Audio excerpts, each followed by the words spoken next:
Hello everyone, welcome to my channel. I am Rudra, NEET value expert.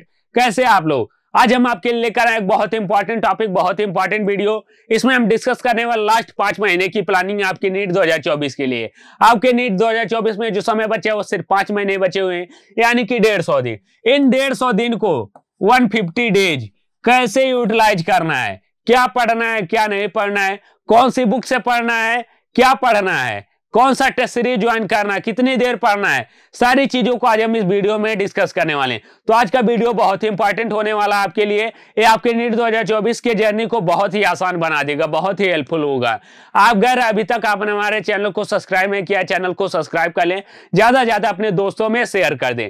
अगर हम बात करें आप में से जितने भी स्टूडेंट हैं उनको मैंने 3 कैटेगरी में डिवाइड किया। सबसे पहले ऐसे स्टूडेंट जिन्होंने क्या किया है, अभी तक बहुत अच्छे से पढ़ाई की है, चाहे वो कहीं किसी कोचिंग में पढ़ रहे हो, सेल्फ स्टडी कर रहे थे या फिर ऑनलाइन पढ़ रहे थे। जितने भी स्टूडेंट थे उन्होंने क्या किया, उनमें से ये वाले ऐसे स्टूडेंट हैं जिन्होंने अभी तक बहुत अच्छे से पढ़ाई की है, यानी कि उनका जो 90% सिलेबस है वो खत्म हो चुका है। उन्होंने 90% सिलेबस अपना फिनिश कर चुका है। उसमें पीवाईक्यू को भी लगाया है, सारे चैप्टर को अच्छे से डिस्कस किया है, इन साथ में एनसीईआरटी को भी पढ़ा है। तो ये वाले कैटेगरी वाले स्टूडेंट ये हैं। बी वाले कैटेगरी के स्टूडेंट ऐसे हैं जिन्होंने क्या किया है, अभी तक अच्छे से पढ़ाई की, यानी कि उनका 50 to 60% सिलेबस क्या हो चुका है, खत्म हो चुका है। लेकिन अभी पूरा सिलेबस नहीं खत्म हो चुका, 50 to 60% सिलेबस उनका खत्म हो चुका है। जितना खत्म हुआ उसका सारे का पीवाईक्यू लगा चुके हैं। अब जो उनके पास सिलेबस बचा हुआ 40% सिलेबस बचा हुआ है। सी कैटेगरी के ऐसे स्टूडेंट हैं जिन्होंने क्या किया, अभी तक अपनी पढ़ाई नहीं स्टार्ट की। पढ़ाई नहीं स्टार्ट की का क्या मतलब हुआ कि इनको क्या लग रहा था कि दिवाली के बाद पढ़ेंगे, अब दिवाली भी खत्म हो चुका है, अभी तक उनकी पढ़ाई नहीं स्टार्ट हो चुकी है। तो उनके लिए भी हमारे पास प्लान है, वो भी क्या कर सकते हैं, अभी से अगर पढ़ना स्टार्ट करें तो भी क्या कर सकते हैं, नीट 2024 को बहुत आसानी से क्रैक कर सकते हैं। ये ऐसे स्टूडेंट हैं जिनका क्या हो चुका, केवल मान ले रहे हैं 0 से 10% सिलेबस है कवर किया। इनको सिर्फ अभी इतना ही मालूम है कि mitochondria is the powerhouse of the cell.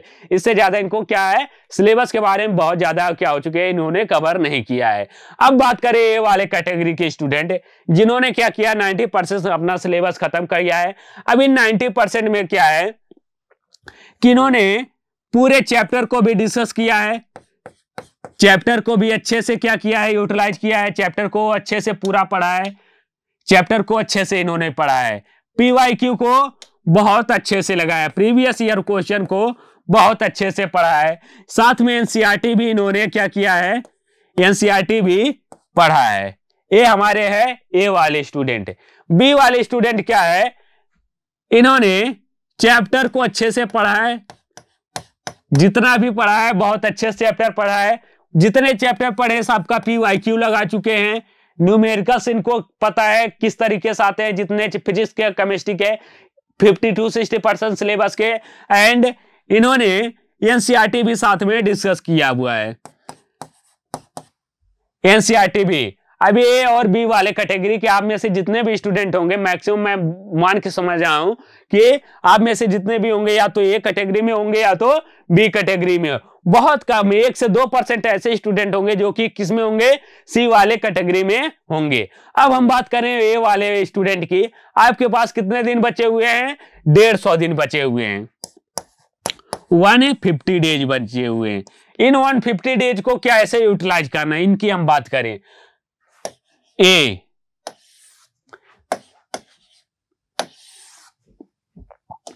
अब इन 150 डेज को कैसे यूटिलाइज करना है, इसकी अगर हम बात करें, अब ये वाले स्टूडेंट को क्या करना है, अब कुछ नहीं करना है, सिर्फ इनको क्या करना है, एमसीक्यू लगाना है। किसके, previous year question, PYQ previous year question को लगाना है, साथ में मॉक टेस्ट देना है। वेरी इंपॉर्टेंट, मॉक टेस्ट देना है, ये सबसे ज्यादा जरूरी है। मॉक टेस्ट से क्या होगा, अब इनको रिवर्स स्टडी करनी होगी। रिवर्स स्टडी का क्या मतलब हुआ, रिवर्स स्टडी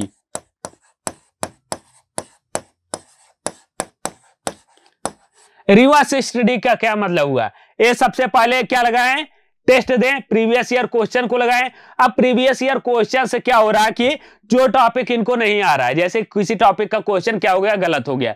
अब मान ले रहे हैं, फॉर एग्जांपल हम ले रहे हैं यहाँ पे हम बात कर ले रहे हैं फिजिक्स की, फिजिक्स फिजिक्स की। अब फिजिक्स में क्या है, हम बात करें इलेक्ट्रोस्टेट की,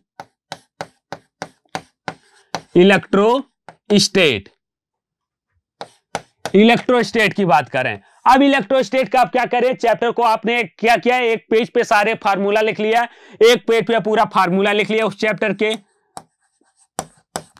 फार्मूला को रिवाइज कर लिया। अब उसका क्या लगाएं आप, है प्रीवियस ईयर क्वेश्चन को लगाएं, या फिर आप कहीं से टेस्ट सीरीज ज्वाइन किए हैं उस टेस्ट सीरीज को लगाएं। अब उसमें से देखें क्या हो कि आप मान लें इलेक्ट्रोस्टेट का लगा रहे हैं, इलेक्ट्रोस्टेट के सारे आपके क्वेश्चन बन गए, जितने प्रीवियस ईयर के क्वेश्चन थे बन गए।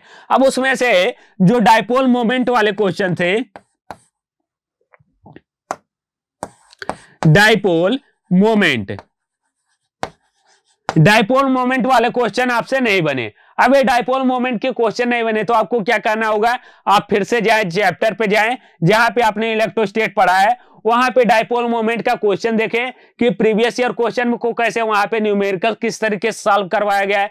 चाहे हम बात करें कोचिंग के नोट से पढ़ लें आप, या फिर किसी मॉड्यूल से पढ़ रहे हैं, ऑनलाइन लेक्चर अटेंड कर रहे हैं तो ऑनलाइन देख लें, अगर आप सेल्फ स्टडी कर रहे हैं तो सेल्फ स्टडी जिस मटेरियल से पढ़ रहे हैं उसको देखें कि डायपोल मोमेंट के क्वेश्चन किस तरीके से लगाए हुए हैं, उसको अपना डाउट क्लियर करें, फिर से उस चैप्टर को उस क्वेश्चन को लगाएं, देखें अगर हो जा रहा है तो अच्छी बात है। तो उससे क्या हो जाएगा, आपकी जो समय है वो समय बहुत ज्यादा बचेगा। आपके इस रिवर्स स्टडी से क्या होगा कि आपका समय यूटिलाइज हो जाएगा, और जो फालतू समय जा रहा था पूरे चैप्टर को रिवाइज करने के लिए, वो आपका समय क्या हो जाएगा, बच जाएगा। उसमें आप क्या कर सकते हैं, आप एनसीईआरटी साथ में पढ़ें। बायोलॉजी के लिए सबसे ज्यादा क्या है, एनसीईआरटी से अच्छी बुक आज तक ना कोई बनी है ना बनने वाली है। आप किसी भी बुक को ले लें, किसी कोचिंग के मॉड्यूल को पढ़ लें, किसी का भी नोट्स पढ़ लें, अगर आप एनसीईआरटी नहीं पढ़ रहे हैं तो आपका सिलेक्शन मैं गारंटेड कर सकता हूं नहीं होने वाला है। और ये भी है कि आप केवल एनसीईआरटी पढ़ के भी सिलेक्शन नहीं ले सकते, दोनों पॉइंट, आप एनसीईआरटी के बिना सिलेक्शन नहीं ले सकते हैं और बिना एनसीईआरटी के भी सिलेक्शन, क्या एनसीईआरटी पढ़ के भी सिलेक्शन नहीं ले सकते। इन दोनों चीजों को याद रखना है। तो आपको क्या करना है, साथ में एनसीईआरटी भी जरूर पढ़ना है। एनसीईआरटी को क्यों पढ़ना है, एनसीईआरटी के जितने फिगर दिए हुए हैं, एनसीईआरटी के जितने पॉइंट दिए हैं, लाइन दिए हुए हैं, सारे को अच्छे से पढ़ना है। बायोलॉजी मस्ट, आपका सिलेबस जो है ना, आपके जितने सिलेबस हैं उनमें से क्या है, आपका 720 मार्क्स का क्वेश्चन है, 720 मार्क्स का पेपर है, इनमें से क्या है 360 मार्क्स से क्या है, केवल बायोलॉजी है, बायोलॉजी है। अब इस बायोलॉजी के 360 में से अगर आपने 350 और 355 मार्क्स नहीं लाए तो आपका सिलेक्शन कहीं ना कहीं रुक जाएगा, कहीं ना कहीं आपका रैंक जो होगा यही बायोलॉजी ही डिसाइड करता है। तो इन बायोलॉजी को पढ़ने के लिए आपको क्या करना होगा, बायोलॉजी में 355 लाने के लिए आपको एनसीईआरटी बहुत अच्छे से पढ़नी होगी, आपको लाइन टू लाइन एनसीईआरटी की पढ़नी होगी। लाइन टू लाइन का मतलब क्या हुआ है, लिविंग वर्ड अगर दिया हुआ है तो लिविंग वर्ड के जितने भी पॉइंट हैं सारे पॉइंट को डिस्कस करना होगा। अगर आप पढ़ रहे हैं तो आपको मान लें हम सेल बायोलॉजी पढ़ रहे हैं तो सेल बायोलॉजी का जो इंट्रोडक्शन पार्ट दिया हुआ है उसको भी पढ़ना होगा, क्योंकि एनसीईआरटी है, एनसीईआरटी के किसी भी पॉइंट से क्वेश्चन आ सकता है। तो आए हम सबसे पहले अगर अपने पॉइंट पे कि हम डिस्कस कर रहे थे, हमारे पास ये वाले कैटेगरी के जो स्टूडेंट हैं उनको क्या करना होगा, उनको अब रिवर्स स्टडी करनी होगी। रिवर्स स्टडी का क्या मतलब हुआ कि वो पहले क्या लगाए, मॉक टेस्ट दें, मॉक टेस्ट में या फिर प्रीवियस ईयर क्वेश्चन को लगाएं, उनमें जो क्वेश्चन नहीं बन रहा उसके बाद आके उस टॉपिक को डिस्कस करें, अपना डाउट क्लियर करें। अब आए हम बी वाले कैटेगरी वाले स्टूडेंट के पास। अब बी वाले कैटेगरी के स्टूडेंट जो हैं इनके पास क्या हुआ है, इनका 50 to 60% सिलेबस खत्म हो चुका है, 50 to 60% सिलेबस क्या हो चुका है, खत्म हो चुका है। इनके पास बचे हुए 40% सिलेबस। इन 40% सिलेबस को सबसे पहले इन्हें खत्म करना है। सबसे पहले इन 40% सिलेबस को जो है अब इस चाहे जैसे इनको खत्म करना है, सबसे पहले इनको 40% अपना सिलेबस खत्म करना है और साथ में ही मॉक टेस्ट दे देना है। अगर अभी तक आपने मॉक टेस्ट नहीं ज्वाइन किया है तो सबसे जरूरी है मॉक टेस्ट देना है, बिना टेस्ट के भी सिलेक्शन नहीं होने वाला है, ये भी गारंटेड आप लिख ले। अगर जिसने अभी तक टेस्ट नहीं दिया है उसका सिलेक्शन नहीं होगा। क्यों, बिना टेस्ट के आपको कैसे पता चलेगा कि आपको क्या आ रहा है क्या नहीं आ रहा है। आप जब तक टेस्ट को नहीं देंगे, जब तक अपने आप को यूटिलाइज नहीं करेंगे, उस टेस्ट को एनालाइज नहीं करेंगे, तब तक आपको भी क्या होगा, पता नहीं चलेगा कि मेरा क्या आ रहा है क्या नहीं आ रहा है, मुझे कितना पता है कितना नहीं। ऐसे तो लगता है कि मुझे सारा याद है। जब तक आप टेस्ट नहीं देंगे, क्लासरूम में जाके बैठेंगे नहीं, तब तक आपको क्लियर नहीं होने वाला है। तो इनके लिए भी जरूरी, सबसे पहले क्या दें, मॉक टेस्ट दें और प्रीवियस ईयर क्वेश्चन को लगाएं, प्रीवियस ईयर क्वेश्चन को लगाएं।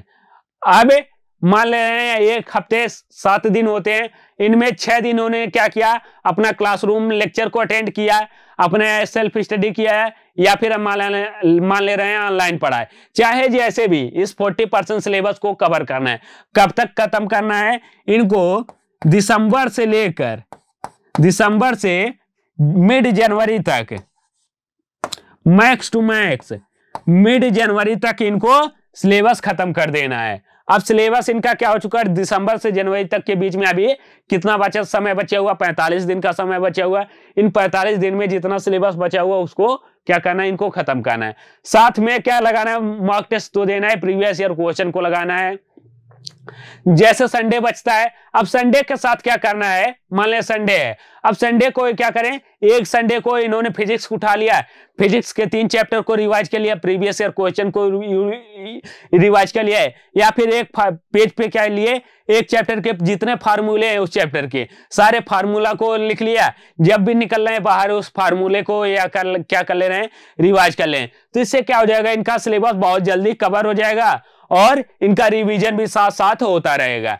हम बात कर रहे हैं थर्ड कैटेगरी के जो स्टूडेंट है। अब इन्होंने क्या किया, अभी तक अपना सिलेबस ही नहीं खत्म किया। सिलेबस खत्म करना क्या, सिलेबस शुरू ही नहीं किया। अब इनके लिए समस्या है, इनको क्या करना, बहुत ज्यादा मेहनत करनी होगी। कम से कम 15 से 16 घंटे इनको पढ़ना होगा। अब इस 15 से 16 घंटे में क्या करना है इनको, सबसे पहले हम बात करें फिजिक्स की। फिजिक्स के सबसे पहले इनको 160 लेक्चर देखें, 160 लेक्चर को अटेंड करें। अब वो कोई भी मेथड हो सकता है आपके पास जो भी यूटिलाइज करने के लिए बचा है, चाहे आपका जो कोई बुक कर रहे हैं उसके लिए, या फिर हम बात करें क्लासरूम लेक्चर से या ऑनलाइन, कहीं से भी क्या करना है, फिजिक्स को 160 से करना है। साथ ही केमिस्ट्री को भी 160 लेक्चर से पढ़ना है, 160 लेक्चर से पढ़ना है। इसमें जितने भी स्टूडेंट मैक्सिमम क्या होते हैं, ड्रॉपर ही होते हैं। ड्रॉपर को ये क्या लगता है, 1 साल ड्रॉप कर लिए, दूसरे साल उनको जो स्टडी शुरू करने में क्या लग जाता है, 4 से 5 महीने का समय लग जाता है। वो क्या सोचते हैं, दिवाली के बाद पढ़ना स्टार्ट करेंगे, दिवाली के बाद पढ़ना स्टार्ट करेंगे। दिवाली जैसे बीतती है, ठंड आ जाती, तो वो क्या कर देते हैं, अपने आप को गिव अप कर देते हैं, वो पढ़ाई छोड़ देते हैं। तो गिव अप नहीं करना है। अब इनके पास जो समय बचा है, सबसे पहले 160 वीडियो से आपको क्या करना है, जितने भी सिलेबस है उनको कवर करना है। साथ में ही प्रीवियस ईयर क्वेश्चन को लगाना है। अभी आपको मॉक टेस्ट नहीं देना है। मॉक टेस्ट कब देना है, अब आपके लिए मॉक टेस्ट के लिए जो समय है वो है मार्च अप्रैल। अब मार्च अप्रैल में क्या देना है, आपको मॉक टेस्ट देना है। अभी आपको क्या करना है, केवल चैप्टर को पढ़ना है और साथ में प्रीवियस ईयर क्वेश्चन को लगाना है। चैप्टर पढ़ें, उसके न्यूमेरिकल्स लगाएं, प्रीवियस ईयर क्वेश्चन को लगाएं। चैप्टर पढ़ें, प्रीवियस ईयर क्वेश्चन को लगाएं एंड न्यूमेरिकल्स लगाएं। सिर्फ आपको इतना करना है। बायोलॉजी में आपको क्या करना है, बायोलॉजी की अगर हम बात करें,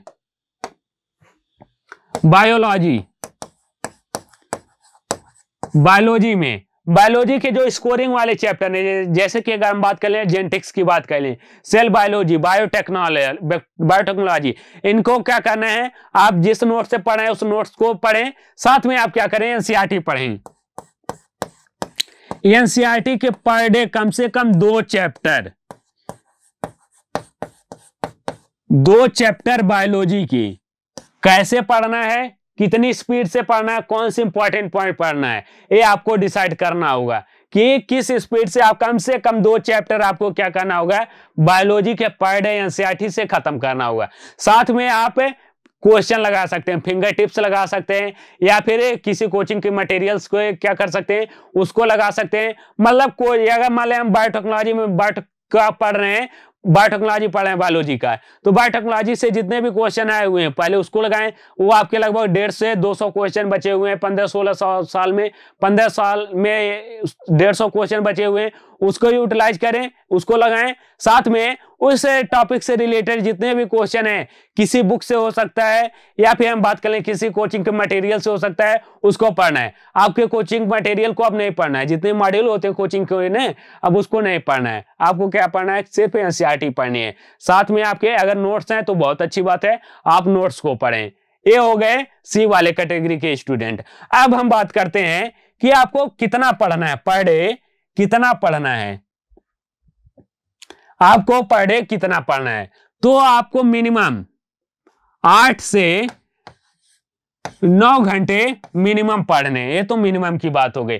मैक्सिमम आप कितना भी पढ़ सकते हैं, मिनिमम 8 से 9 घंटे। अभी 8 से 9 घंटे में क्या करना है, अगर आपको ढाई घंटे के 2 लेक्चर को अटेंड करना है। 2 लेक्चर को अटेंड करने का मतलब है, या तो आप अगर आपका सिलेबस खत्म हो चुका तो आप उसको रिवाइज कर सकते हैं। 2.5 घंटे में 2 चैप्टर बड़े आराम से रिवाइज हो जाते हैं, तो आप इसको रिवीजन में लगा सकते हैं। अगर अभी आपका चैप्टर नहीं खत्म हुआ तो आप उसको क्या कर सकते हैं, उस चैप्टर को खत्म करने में लगा सकते हैं। यानी कम से कम आपके 2.5 घंटे के 2 स्लॉट ऐसे होने चाहिए जिसमें आप ये रिवीजन कर सकते हैं, या फिर अपना चैप्टर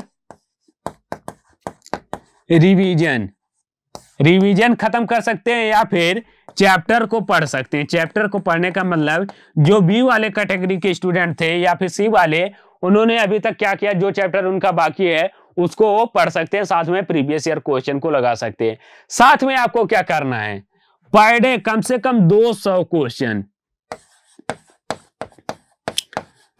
200 क्वेश्चन आपको लगाने हैं पर डे। अब 150 दिन है ना, 150 दिन, 150 डे पर डे 200 क्वेश्चन, कितने हो गए आपके, कितने हो गए, 30,000 क्वेश्चन। अगर आपने 30,000 क्वेश्चन लगा लिया, 30,000 क्वेश्चन लगा लिया, तो कोई ऐसा पैदा नहीं हुआ जो आपके सिलेक्शन को रोक दे। अगर आपने ईमानदारी से 30,000 क्वेश्चन 150 दिन में लगा लिया तो कोई आपके सिलेक्शन को रोक नहीं सकता है। अब इन 200 क्वेश्चन में से आपको मिनिमम क्या करना है, 120 से 130 question per day physics and chemistry को लगाने हैं। अब कितने, किस चैप्टर, अपने चैप्टर के अकॉर्डिंग क्या हो सकता है, ये नंबर वेरी कर सकता है। जैसे अगर हम बात कर लें इलेक्ट्रोस्टेट की, करंट की, तो इसमें ज्यादा नंबर आपको क्वेश्चन है। वहीं अगर हम बात कर लें वर्क पावर एनर्जी की, तो उसमें कम नंबर आपको क्वेश्चन है। तो उसको आपके वेटेज के हिसाब से डिसाइड करना होगा कि किस चैप्टर के कितने क्वेश्चन लगाने हैं। मतलब आपको 200 क्वेश्चन तो लगाने ही लगाने, उसमें फिजिक्स के कभी ज्यादा हो सकते हैं, कभी बायोलॉजी के ज्यादा हो सकते हैं, वो आपके चैप्टर पे डिपेंड करेगा। तो आपको पर डे 200 क्वेश्चन लगाने हैं। अब इसके लिए 200 क्वेश्चन के लिए आपके पास कितना समय लगेगा, अगर मान लें हम बायोलॉजी का 100 क्वेश्चन कर रहे हैं, बायोलॉजी के हमें 100 क्वेश्चन को करना है, 100 क्वेश्चन को करना है। 100 क्वेश्चन को हमें लगाने में कितना समय होना चाहिए, मैक्सिमम 1 आवर, मैक्सिमम 1 आवर और मिनिमम 45 मिनट,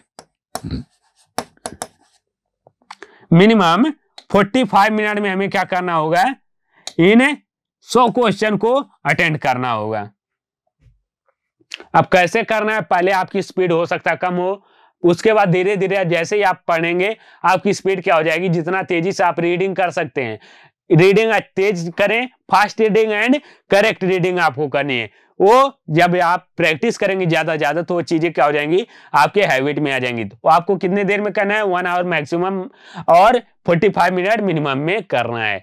1 आवर एक क्या हो गया, 100 क्वेश्चन इसके हो गए, और 200 जो 100 क्वेश्चन बच रहे हैं फिजिक्स एंड केमिस्ट्री के, उसको आप देख सकते हैं 1 आवर फिजिक्स के लिए एंड 1 आवर केमिस्ट्री के लिए। तो 3 घंटे आप इस तरीके से यूटिलाइज कर सकते हैं। इनमें आप ब्रेक भी ले लें, धीरे धीरे क्या करें, 10 मिनट 15 मिनट का क्या हो सकता है, ब्रेक ले सकते हैं। इन ब्रेक में आप म्यूजिक सुन सकते हैं या फिर कोई हेल्दी फूड ले लें, आप चाय कॉफी लें, कुछ भी करें, लेकिन आपको क्या करना है, मिनिमम 8 घंटे तो पढ़ना ही पढ़ना है, मिनिमम 8 घंटे पढ़ना ही पढ़ना है। अगर आपको सिलेक्शन लेना है तो 8 घंटे पढ़ना होगा। अब कौन सी बुक पढ़ें, कौन सी बुक पढ़ें, उसके लिए सबसे अच्छा आपके नोट्स, चाहे हम फिजिक्स की बात कर लें, केमिस्ट्री की बात कर लें, बायोलॉजी की बात कर लें, सबसे अच्छा आपके नोट्स, साथ में एनसीईआरटी, NCERT। बायोलॉजी के लिए very must. Physics and chemistry का आप एक बार रीडिंग लगा सकते हैं। फिजिक्स केमिस्ट्री को रीडिंग लगा लेंगे, आपको चीजें समझ में आ जाएगी। क्योंकि अगर फिजिक्स केमिस्ट्री का आपका कॉन्सेप्ट क्लियर है, आपको फार्मूला पता है, न्यूमेरिकल्स आपको लगाते हैं, तो आप एनसीईआरटी पढ़ेंगे तो आपको क्या हो जाएगा, समझ में आ जाएगा। लेकिन बायोलॉजी की आपको लाइन टू लाइन एनसीईआरटी रटी होनी चाहिए। कहाँ पे कौन सा फिगर दिया हुआ है, कौन सा टेबल दिया हुआ है, टेबल के कौन से पॉइंट पे क्या लिखा हुआ है। अगर मैंने कहा है कि यहाँ पे किस पॉइंट पे लिखा हुआ है कि mRNA एक्ट एज ए, यहाँ पे किस लाइन पे लिखा हुआ है, किस चैप्टर में लिखा हुआ है, तो उसको आपको तुरंत ध्यान आना चाहिए कि हाँ इस चैप्टर के इस पॉइंट पे लिखा हुआ है, इस तरफ लिखा हुआ है। तो ये सारी चीजें आप तभी आपको याद होगी जब आप एनसीईआरटी को बहुत अच्छे से यूटिलाइज करेंगे। 3 से 4 बार 3 to 4 टाइम्स क्या करेंगे, एनसीईआरटी को पढ़ेंगे। ये तो हो गई कौन सी बुक की बात। अब टेस्ट सीरीज कौन सी ज्वाइन करनी है आपको। अगर हम बात करें टेस्ट सीरीज की,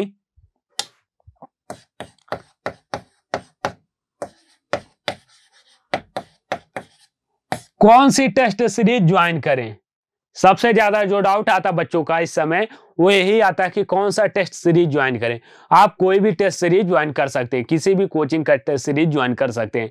अगर मान ले रहे हैं आप क्या किसी कोचिंग में पढ़ रहे हैं, तो आपके कोचिंग में क्या हो रहा है कि वहां पे टेस्ट सीरीज हमेशा चलती रहती है, वो आपके हर महीने 1 से 2 टेस्ट करवाते रहते हैं, तो उनके लिए बहुत ज्यादा जरूरी नहीं है। वो क्या कर सकते हैं, मार्च अप्रैल में अपने आप को देखने के लिए कि कहाँ पे मैं स्टैंड कर रहा हूँ, उस समय ज्वाइन कर सकते हैं। लेकिन जो बच्चे क्या कर रहे हैं, ऑनलाइन पढ़ रहे हैं या फिर सेल्फ स्टडी कर रहे हैं, उनके लिए सबसे ज्यादा जरूरी है टेस्ट सीरीज ज्वाइन करना। अब वो क्या कर सकते हैं, अपने उनके घर के आसपास जो भी टेस्ट सेंटर है, चाहे किसी भी कोचिंग का हो, हम बात करें हम एलन का है फिर या फिर मोशन का, न्यू लाइट्स का, किसी का भी सेंटर हो, उसको क्या कर सकते हैं, वो ज्वाइन कर सकते हैं। क्योंकि आपको क्या मिल जाएगा, वहां पे एक्सपोजर मिल जाएगा, टेस्ट सीरीज मिल जाएगी आपको बैठने के लिए कि हमारे परीक्षा हाल में कैसा माहौल होता है, वो आपको वहां पे एक्सपोजर मिल जाएगा। तो आप किसी का भी टेस्ट सीरीज ज्वाइन कर सकते हैं।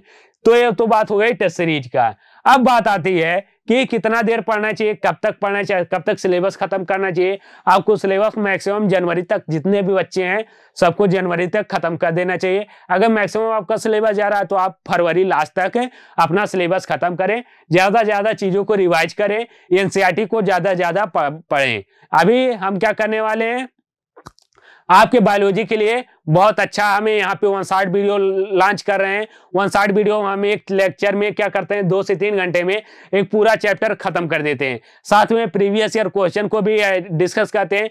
तो अभी तक अगर आपने हमारे चैनल को सब्सक्राइब नहीं किया है, चैनल को सब्सक्राइब कर लें। इस चैनल पर आपको बहुत जल्दी मिलने वाला है फिजिक्स, केमिस्ट्री एंड बायोलॉजी का टेस्ट सीरीज मिलने वाला है, साथ ही आपको क्रैश कोर्स मिलने वाला है। तो बहुत सारी चीजें इस चैनल पे आने वाली हैं, तो ज्यादा ज्यादा चैनल को शेयर करें। हम आपका समय बहुत ज्यादा नहीं लेने वाले हैं, इस वीडियो को यहीं पर खत्म करते हैं। मिलते हैं किसी और वीडियो में, तब तक के लिए थैंक यू।